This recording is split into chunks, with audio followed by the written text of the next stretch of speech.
Oi gente, graças e paz de Cristo, bem-vindos ao canal Cristo em Evidência, eu sou a Mirles. E o tema do nosso vídeo de hoje é um tema bastante interessante, certo? Que eu venho pensando há um certo tempo, algumas semanas. E está presente especificamente em Juízes 10, certo? Dos versículos 6 ao 8 e dos versículos 11 até ao 18, certo? Mas a gente vai fazer aqui uma síntese para poder compreender um pouco a respeito dessa passagem bíblica que é muito interessante, que tem falado bastante comigo, certo? E aí, pessoal, nós temos o seguinte, versículo 6 do capítulo 10.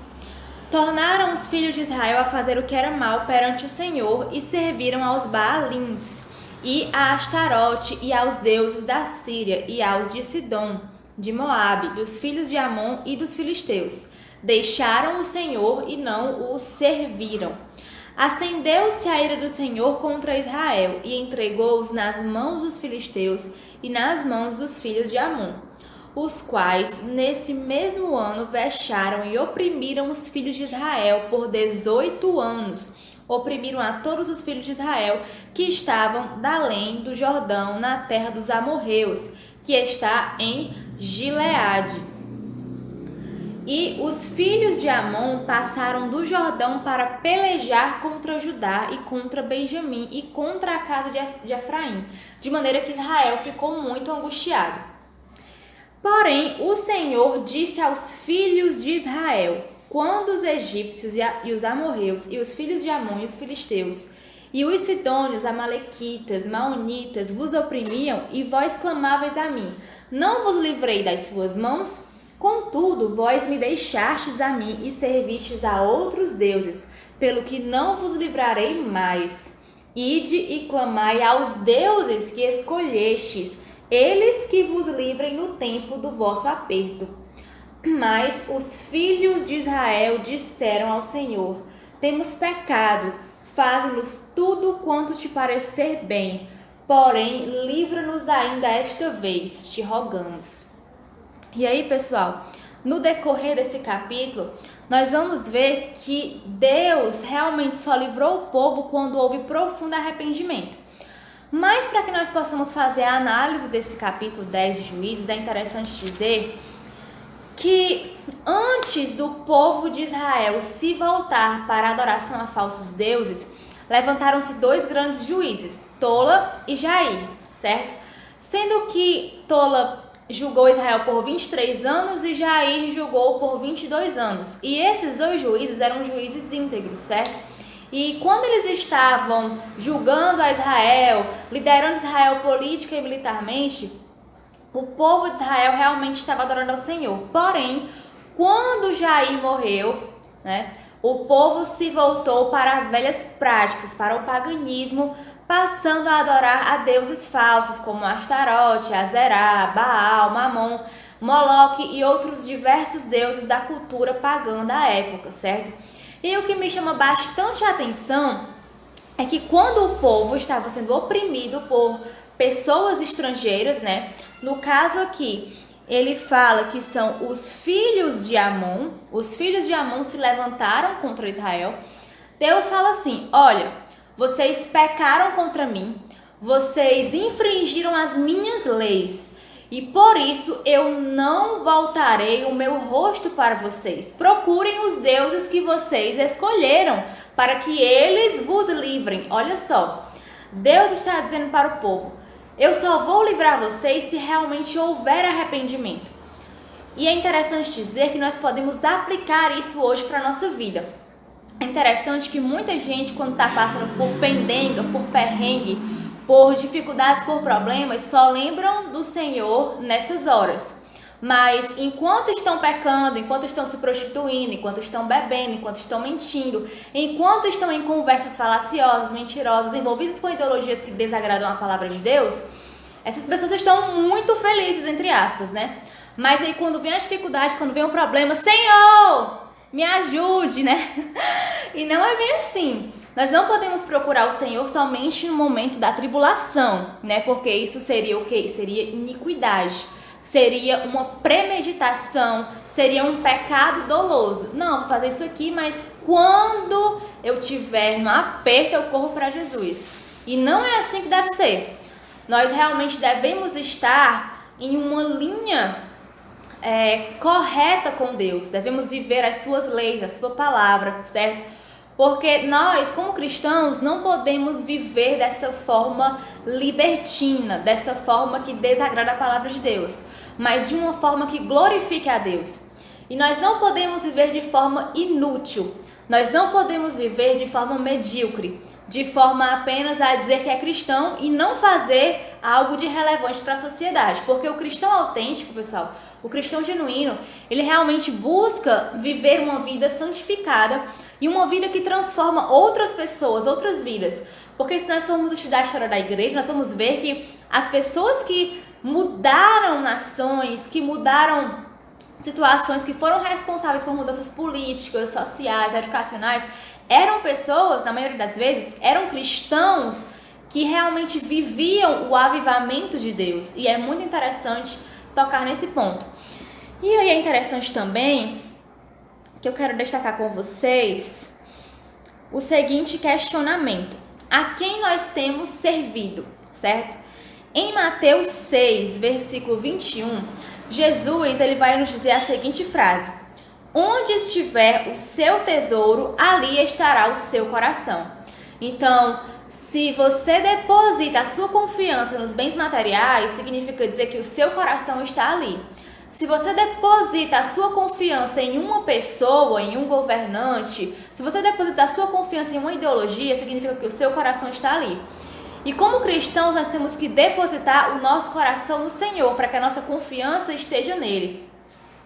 Outro ponto bastante interessante, também falado por Jesus em Mateus 6, 24, diz o seguinte: ninguém pode servir a dois senhores, porque se servir a um senhor, você pode agradar a um e desagradar ao outro, né? E isso é bem interessante. Há muitas pessoas que hoje querem viver uma vida dupla. Como assim? Querem viver para Deus, mas também não querem deixar as velhas práticas, não querem deixar o mundo, não querem deixar aqueles pecadinhos acariciados no sótão do coração, como diziam muitos puritanos, né?